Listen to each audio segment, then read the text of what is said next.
This is part 2 for my English Culminating. What did you learn and why does it matter? The theme I have chosen is resistance over colonialism, and the modality I've chosen is voice memo. What I learned about the indigenous resistance over colonialism through indigenous storytelling, their cultural preservation, their sovereignty, and their colonial resistance is that the First Nations or Indigenous, especially as of recently, have been resisting the idea of colonialism and how their land was taken from them, and they're starting to fight back to try and gain back their lands and their rights that were taken from them, wrongfully taken from them. We see examples of this in things like the Grizzlies, the movie The Grizzlies, which is based off a true story, and where a white teacher comes to this secluded First Nations area, and they take it as though he's trying to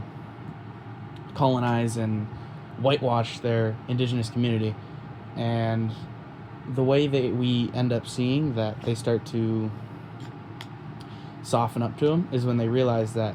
he's on their side. He's not trying to colonize and take over the land that's theirs and try and change the way they've been thinking of life. He's trying to make them have better mental health and kind of help them fight against the colonialism by reintroducing them to a game that is of First Nations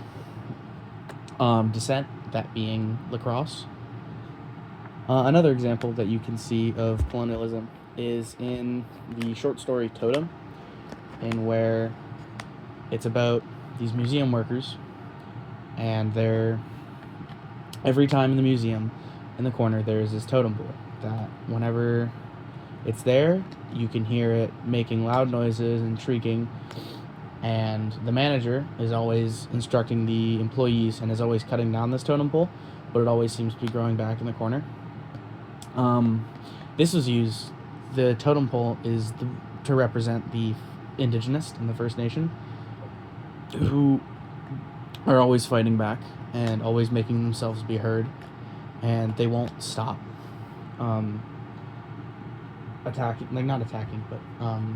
trying to regain their rights and there's a lot of their sacred land. And the museum workers and the museum manager is the colonists. They're used to represent the colonists and how the colonists are trying to subdue and quiet down the First Nations, even though that this is rightfully their land.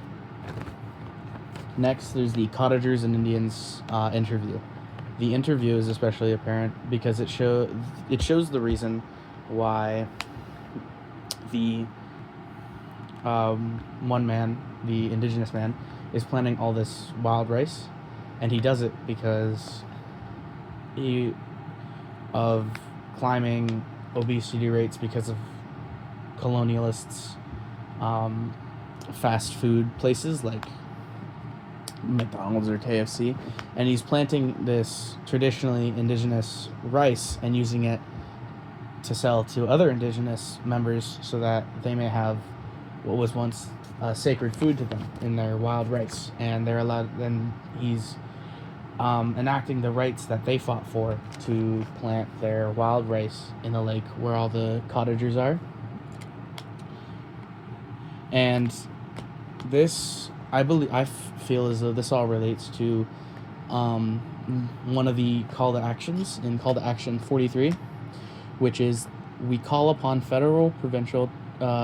territorial, and municipal governments to fully adopt and implement the United Nations Declaration of Rights of Indigenous People as the framework for reconciliation, which I believe this connects to all of these previously mentioned examples, because the United Nations Declaration of Rights of Indigenous Peoples is something that the Indigenous communities of not just Canada but also America and even of other lands have fought for. And this is something that they have spent years upon years, and there has been sacrifices to try and gain this right and get this declaration signed. And now they're still fighting for this declaration to be put in motion in Canada and the U.S. And this matters because it teaches me and even other people to be more aware of the situations going on, because it's that all of these First Nations issues and all of their cries and how much they're fighting is being drowned out by the government, and they're trying to hide the original people of this land that we currently reside on. And we need to be aware so we can fight for their rights and stop this colonialism that they've been fighting so hard against and resisting the urge to just be shut up about their lands and who they actually are.